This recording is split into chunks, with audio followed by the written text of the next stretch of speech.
جی السلام علیکم یار، ابھی اعظم سواتی صاحب کو دوبارہ گرفتار کر لیا گیا اور اس کی وجہ غالباً یہ بنی جو انہوں نے اسپیچ کی تھی خان صاحب کے جلسے میں 26 تاریخ کو، وہ اس کی بیزی بنی اور ان کو لگا کہ چیف آف آرمی اسٹاف کو دوبارہ بےزتی کی ہوئی ہے، بےزتی کرتے انہوں نے بے عزت کیا ہے، غالباً وہ یہ وجہ ہے۔ ایک بات میں کرنا چاہوں گا چھوٹی سی، یہ باجوہ صاحب کو ایک بات بڑے غور سے سمجھنی ہے، نہ تو آپ کی عزت D G I S P R کروا سکتا سر، نہ تو آپ کی عزت ایف آئی اے کروا سکتا بندہ پھڑ کے جتیاں مار کے۔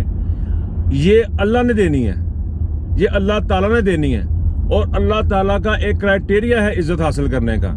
وہ ہے امر بالمعروف نہی عن المنکر، اچھائی کے ساتھ کھڑے ہوں اور برائی کے خلاف کھڑے ہوں۔ آپ کو سر ذلت ہی ذلت ملنی ہے، صرف ذلت ہی ذلت ملنی ہے، کیونکہ آپ نے اللہ کے احکام کی خلاف ورزی کی ہے۔